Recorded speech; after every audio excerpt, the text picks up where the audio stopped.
बोलिए लक्ष्मी नारायण भगवान की जय। श्री वृंदावन बिहारी लाल की जय। गुरुर्ब्रह्मा गुरुर्विष्णु गुरुर्देवो महेश्वरा गुरु साक्षात् परब्रह्म तस्मै श्री गुरुवे नमः। श्री अखंड मंडलाकारं व्याप्तं येन चराचरं तत्पदं दर्शितं येन तस्मै श्री गुरुवे नमः। कृष्णाय वासुदेवाय हरये परमात्मने प्रणतः क्लेशनाशाय गोविंदाय नमो नमः। भक्तजनों, माताओं, बहनों, आप सभी को सादर जय श्री कृष्ण। आज हम आप सभी को कार्तिक मास अध्याय 1 की कथा सुनाने जा रहे हैं। इस कथा को अंत तक सुनिएगा और सुनने के बाद अधिक से अधिक लोगों को, भक्तजनों को, माताओं बहनों को शेयर भी कर दीजिएगा। प्रतिदिन इसी प्रकार हम आपके लिए प्रत्येक अध्याय की अलग अलग अध्यायों की कथा का प्रसारण करेंगे। मैं सिमरू माता शारदा बैठे जिह्वाय, कार्तिक मास की कथा लिखे कमल हर्षाय। नैमिषारण्य तीर्थ में श्री सूत जी ने 88,000 सोनकादिक ऋषियों से कहा कि अब मैं आपको कार्तिक मास की कथा का विस्तार पूर्वक वर्णन करने जा रहा हूं, जिसको सुनने मात्र से मनुष्य के समस्त पाप नष्ट हो जाते हैं और अंत समय में वैकुंठ धाम की प्राप्ति होती है। सूत जी महाराज ने कहा कि प्रभु श्री कृष्ण जी से आज्ञा लेकर के देवर्षि नारद जी के चले जाने के पश्चात सत्यभामा प्रसन्न होकर के भगवान श्री कृष्ण से बोली कि हे प्रभु, मैं धन्य हुई, मेरा जन्म सफल हुआ। मुझ जैसी त्रिलोक की सुंदरी के जन्मदाता भी धन्य है, जो आपकी 16,000 स्त्रियों के बीच में आपकी परम प्यारी बनी। मैंने आपके साथ नारद जी को वह कल्प वृक्ष आदि पुरुष विधि पूर्वक दान में दिया, परंतु वही कल्प वृक्ष मेरे घर लहराया करता है। यह बात मृत्युलोक में किसी स्त्री को ज्ञात नहीं है। हे त्रिलोकीनाथ, मैं आपसे कुछ पूछने की इच्छुक हूं। आप मुझे कृपा करके कार्तिक महात्म्य की कथा विस्तार पूर्वक सुनाइए, जिसको सुनकर के मेरा हित हो और जिसके करने से कल्प पर्यंत भी आप मुझसे विमुख न हो। सूत जी महाराज आगे कहते हैं कि सत्यभामा जी के ऐसे वचन को सुनकर के प्रभु श्री कृष्ण ने मुस्कुराते हुए सत्यभामा का हाथ पकड़ा और अपने सेवकों को वहीं रुकने के लिए कहा। विलास युक्त अपनी पत्नी को कल्प वृक्ष के नीचे ले गए। फिर हंस करके बोले कि हे प्रिय, 16,000 रानियों में से तुम मुझे प्राणों के समान प्यारी हो। तुम्हारे लिए मैंने इंद्र एवं देवताओं से विरोध किया था।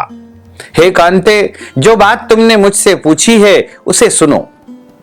एक दिन मैंने श्री कृष्ण तुम्हारी सत्यभामा इच्छा पूर्ति के लिए गरुड़ पर सवार होकर के इंद्रलोक जाकर के कल्प वृक्ष मांगा था।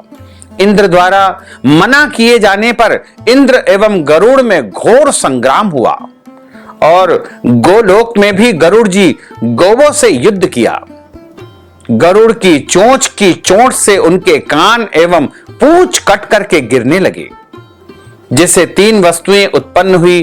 कान से तंबाकू, पूंछ से गोभी और रक्त से मेहंदी बनी। इन तीनों का प्रयोग करने वाले को मोक्ष नहीं मिलता है। तब गौओं ने भी क्रोधित होकर के गरुड़ पर वार किया, जिससे उनके 3 पंख टूट करके गिर पड़े। इनके पहले पंख से नीलकंठ, दूसरे से मोर और तीसरे से चकवा चकवी उत्पन्न हुए। हे प्रिय, इन तीनों का दर्शन करने मात्र से ही शुभ फल प्राप्त हो जाता है। यह सुनकर के सत्यभामा जी ने कहा कि हे प्रभु, कृपया मुझे मेरे पूर्व जन्मों के विषय में बताइए कि मैंने पूर्व जन्म में कौन कौन से दान, व्रत व जप नहीं किए हैं। मेरा स्वभाव कैसा था, मेरे जन्मदाता कौन थे और मुझे मृत्युलोक में जन्म क्यों लेना पड़ा। मैंने कौन सा पुण्य कर्म किया था जिससे मैं आपकी अर्धांगिनी बनी। भगवान श्री कृष्ण ने कहा कि हे प्रिय, अब मैं तुम्हारे द्वारा पूर्व जन्म में किए गए पुण्य कर्मों को विस्तार पूर्वक कहता हूं। उसे ध्यान पूर्वक सुनो। भगवान कहते हैं कि पूर्व समय में सतयुग के अंत में मायापुरी में अत्रि गोत्र में वेद वेदांत का ज्ञाता देव शर्मा नामक एक ब्राह्मण निवास करता था। वह ब्राह्मण प्रतिदिन अतिथियों की सेवा करता था, हवन करता था और सूर्य भगवान का पूजन अर्चन किया करता था। वह सूर्य के समान तेजस्वी था। वृद्धावस्था में उसे गुणवती नामक कन्या की प्राप्ति हुई। उस पुत्रहीन ब्राह्मण ने अपनी कन्या का विवाह अपने ही चंद्र नामक शिष्य के साथ में कर दिया। वह चंद्र को अपने पुत्र के समान मानता था और चंद्र भी उसे अपने पिता की भांति सम्मान देता था। एक दिन वे दोनों कुश व समिधा लेने के लिए जंगल में गए। जब वे हिमालय की तलहटी में भ्रमण कर रहे थे तब उन्हें एक राक्षस आता हुआ दिखाई दिया। उस राक्षस को देख करके भय के कारण उनके अंग शिथिल हो गए और वहां से वे भागने में भी असमर्थ हो गए। तब उस काल के समान राक्षस ने उन दोनों को मार डाला। चूंकि वे धर्मात्मा थे, इसलिए भगवान कहते हैं कि मेरे पार्षद उन्हें मेरे वैकुंठ धाम में मेरे पास लेकर के आए। उन दोनों द्वारा आजीवन सूर्य भगवान की पूजा किए जाने के कारण मैं दोनों पर अति प्रसन्न हुआ। गणेश जी, शिव जी, भगवान सूर्य, देवी, इन सब की पूजा करने वाले मनुष्य को स्वर्ग की प्राप्ति होती है। मैं एक होता हुआ भी काल और कर्मों के भेद से 5 प्रकार का होता हूं। जैसे एक देवदत्त, पिता, भ्राता आदि नामों से पुकारा जाता है।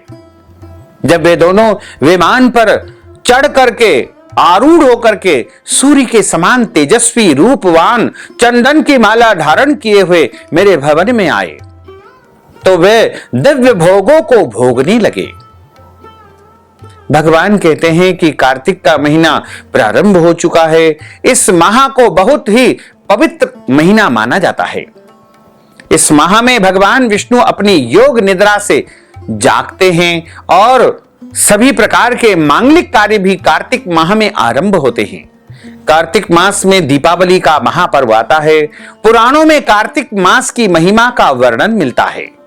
इस माह में दीपदान, स्नान, भगवान विष्णु की पूजा, तुलसी जी की पूजा और पौराणिक कथाओं का श्रवण करना, कार्तिक मास की कथा का श्रवण करने का बहुत पुण्य फल प्राप्त होता है। कार्तिक मास की जो कथा आती है उसमें यह बताया गया है कि एक ब्राह्मण दंपत्ति निवास करते थे। वे दोनों प्रतिदिन 7 कोस दूर गंगा और यमुना नदी में स्नान करने जाते थे। इतनी दूर जाने अनजाने कारणों से ब्राह्मण की पत्नी बहुत थक जाती थी। एक दिन उसने अपने पति से कहा कि हमारा एक पुत्र होता तो कितना अच्छा रहता। पुत्र के यहां बहू आती तो हमें घर वापस जाने पर भोजन तैयार मिलता। बहू घर का काम कर लेती और मैं बढ़िया स्नान दान भजन पूजन करती। अपनी पत्नी की बात को सुनकर के ब्राह्मण ने कहा कि तूने बात तो सही कही है, चल मैं तेरे लिए बहू ही ला देता हूं। ब्राह्मण ने कहा कि एक पोटली में आटा डाल करके कुछ मोहरे रख दे। ब्राह्मण के कहे अनुसार उसने पोटली बांध करके दे दी। पोटली लेकर के ब्राह्मण चला गया। ब्राह्मण यात्रा के दौरान यमुना जी के किनारे बहुत ही सुंदर लड़कियों को देखा। वे रेत में घर बना करके खेल रही थी। उनमें से एक लड़की ने कहा कि मैं अपना घर नहीं बिगाड़ूंगी, मुझे तो रहने के लिए ये घर चाहिए। लड़की की बात को सुनकर के ब्राह्मण मन ही मन सोचने लगा कि बहू बनाने के लिए यही लड़की अति उत्तम है। जब वह लड़की जाने लगी तो ब्राह्मण भी उसके पीछे पीछे उसके घर तक चला गया। वहां जाकर ब्राह्मण ने उस लड़की से कहा कि बेटी, कार्तिक मास चल रहा है, इसलिए मैं किसी के घर का भोजन नहीं करता हूं। मैं अपने साथ आटा लेकर के आया हूं। तुम अपनी माता से पूछो कि क्या वह मेरे लिए आटा छान करके 4 रोटी बना देगी। यदि वह मेरा आटा छान करके रोटी बनाएगी तो ही मैं रोटी खा लूंगा। लड़की ने जाकर के अपनी मां को ये सारी बात बताई।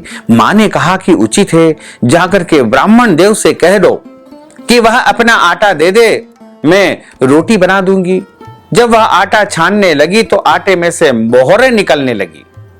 वह सोचने लगी कि जिसके आटे में इतनी मोहरें हैं उसके घर में कितनी मोहरें होंगी। जब ब्राह्मण भोजन करने बैठा तो लड़की की मां ने उस ब्राह्मण से पूछा, क्या आपका कोई लड़का है? क्या आप उस लड़के की सगाई कर रहे हैं या करने जा रहे हैं? यह सुनकर के ब्राह्मण ने कहा कि मेरा लड़का तो काशी में विद्या अध्ययन के लिए पढ़ने के लिए गया हुआ है, लेकिन यदि तुम कहो तो खांड कटोरे से विवाह करके तेरी बेटी को अपने साथ ले जाऊं। लड़की की मां ने कहा कि ठीक है ब्राह्मण देवता। इस पर लड़की की मां ने लड़की की खांड कटोरे से शादी करके ब्राह्मण के साथ में भेज दिया। ब्राह्मण ने घर आकर के कहा कि रामू की मां, दरवाजा खोल करके देख, मैं तेरे लिए बहू लेकर के आया हूं। ब्राह्मण की पत्नी भीतर से ही बोली, हमारे तो कोई बेटा बेटी नहीं है, तो बहू कहां से लेकर आए हो? दुनिया ताने मारती थी, अब आप भी ताने मारने लगे। ब्राह्मण ने कहा कि तू दरवाजा खोल करके तो देख। जब ब्राह्मणी ने दरवाजा खोला तो सामने बहू को खड़ी देखा। उसने बहू का स्वागत किया, सत्कार किया, आदर किया और बड़े सम्मान के साथ में अपने घर में लेकर आई। अब जब ब्राह्मण अपनी पत्नी के साथ नदी स्नान करने जाता तो पीछे से बहू घर का सारा काम करके और भोजन बना करके रख देती थी। वह उनके कपड़े धोती और रात को हाथ पैर भी दबाती। इस तरह बहुत दिन व्यतीत हो गए। ब्राह्मणी ने अपनी बहू से कहा कि बहू, कभी भी चूल्हे की आग बुझने मत देना और मटके का पानी समाप्त मत होने देना। परंतु एक दिन चूल्हे की आग बुझ गई। यह देख करके बहू घबरा गई और भागी भागी अपनी पड़ोसन के पास गई और कहा कि मेरे चूल्हे की आग बुझ गई है, मुझे थोड़ी सी अग्नि दे दो। मेरे सास ससुर सुबह 5 बजे से गए हुए हैं, वह थके हुए घर आएंगे, इसलिए मुझे उनके लिए भोजन तैयार करना है। यह सुनकर के पड़ोसन ने कहा कि तू तो बाउली है, तुझे यह दोनों मिलकर के पागल बना रहे हैं, इनका कोई पुत्र नहीं है, यह निसंतान है। बहू ने कहा कि नहीं नहीं, ऐसा मत बोलो, इनका बेटा तो बनारस काशी नगरी में विद्या अध्ययन करने के लिए गया हुआ है। इस पर पड़ोसन ने कहा कि यह तुझे झूठ बोल करके लाए हैं, मेरी बात सच मान, इनका कोई भी बेटा नहीं है। अब बहू पड़ोसन की बातों में आ गई और कहने लगी कि अब आप ही बताओ मैं क्या करूं। पड़ोसन ने कहा कि करना क्या है, जब तुम्हारे सास ससुर आए तो जली हुई रोटियां बना करके देना और बिना नमक की दाल बना करके रख देना। खीर की कड़छी दाल में और दाल की कड़छी खीर में डाल देना। पड़ोसन ने उसे अच्छे से सिखा पढ़ा दिया। फिर जब उसके सास ससुर घर आए तो उसने न तो उनका आदर सत्कार किया, न ही उनके कपड़े धोए। जब उसने सास ससुर को भोजन दिया तो सास बोली कि बहू, आज यह रोटी जली हुई क्यों है और दाल में नमक क्यों नहीं है? तब बहू ने पलट करके कहा कि एक दिन ऐसा भोजन खा लोगे तो कुछ नहीं बिगड़ जाएगा तुम्हारा। सास ससुर को खरी खोटी सुना करके वह फिर से पड़ोसन के पास गई और बोला कि अब आगे क्या करना है। पड़ोसन ने कहा कि अब तुम 7 कोठों की चाबी मांग लेना। अगले दिन जब भी स्नान करने के लिए जाने लगे तो बहू अड़ गई कि मुझे तो 7 कोठों की चाबी चाहिए। तब ससुर ने कहा कि इसे चाबी दे दो। तब सास ने बहू को चाबी दे दी। सास ससुर के जाने के बाद जब बहू ने दरवाजे खोले तो देखा कि किसी में अन्न भरा है, किसी में धन भरा है और किसी कोठे में बर्तन पड़े हैं। जब उसने सबसे ऊपर का 7वां कोठा खोला तो शिव जी, पार्वती माता, गणेश जी, माता महालक्ष्मी, पीपल पथवारी, कार्तिक के ठाकुर, राई दामोदर तुलसी जी का बिड़वा, गंगा जमुना और 33 करोड़ देवी देवता विराजमान है। वहीं पर एक लड़का चंदन की चौकी पर बैठ करके माला जप रहा है। यह सब देख करके उसने लड़के से पूछा कि तुम कौन हो? तब लड़का बोला कि मैं तुम्हारा पति हूं, अभी दरवाजा बंद कर दो, जब मेरे माता पिता आएंगे तब दरवाजा खोलना। यह सब देख करके बहू बहुत खुश हुई और 16 श्रृंगार करके सुंदर वस्त्र पहन करके अपने सास ससुर का इंतजार करने लगी। उसने अपने सास ससुर के लिए अच्छे अच्छे मिष्ठान्न भोजन पकवान आदि तैयार किए। जब उसके सास ससुर घर पर आए तो उसने उनका आदर किया, सत्कार किया और प्रेम पूर्वक उनको भोजन करवाया और हाथ पैर दबाने लगी। पैर दबाते दबाते बहू ने कहा कि मां, आप इतनी दूर गंगा यमुना स्नान करने के लिए जाती हो तो आप थक जाती हो, इसलिए आप घर पर ही स्नान क्यों नहीं करती हो। यह सुनकर के सास कहने लगी कि बेटी, गंगा यमुना घर पर तो नहीं बहती है। तब उसने कहा कि हाँ मां जी यहां पर बहती है, चलो मैं आपको दिखाती हूं। जब बहू ने 7वां कोठा खोल करके दिखाया तो उसमें शिव जी, पार्वती जी, गणेश जी, लक्ष्मी जी, पीपल, पथवारी, कार्तिक के ठाकुर, राई दामोदर, तुलसी जी का बिड़वा, गंगा यमुना बह रही है और 33 करोड़ देवी देवता वहां पर विराजमान है। वहीं चौकी पर बैठा एक लड़का माला जप रहा है। मां ने उसे देख करके कहा कि बेटा तू कौन है। लड़का बोला, मां तेरा बेटा हूं। तब ब्राह्मणी ने पूछा कि तू कहां से आया है। लड़के ने जवाब दिया कि मुझे कार्तिक ने भेजा है। मां ने कहा कि बेटा यह संसार कैसे मानेगा कि तू मेरा बेटा है। मां ने कुछ विद्वान पंडितों से मदद मांगी। पंडितों ने कहा कि इस पार बहू बेटा खड़े हो और उस पार मां खड़ी हो जाए। मां ने चमड़े की अंगियां पहनी हो और छाती में से दूध की धार निकल करके बेटे की दाढ़ी मूछ भींगे दे और पवन पानी से गठजोड़ा बंधे, तब मानेंगे कि यह इस मां का ही बेटा है। उसने ऐसा ही किया। चमड़े की अंगियां फट गई और छाती में से दूध की धार निकल करके बेटे की दाढ़ी मूछ भिंगा गई। पवन पानी से बहू बेटे का गठजोड़ बन गया। यह सब देख करके ब्राह्मण और उसकी पत्नी की खुशी का ठिकाना नहीं रहा।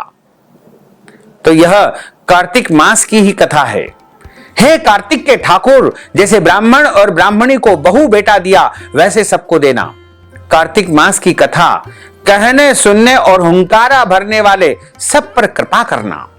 इस प्रकार यहां पर कार्तिक मास के अध्याय 1 की कथा का समापन होता है।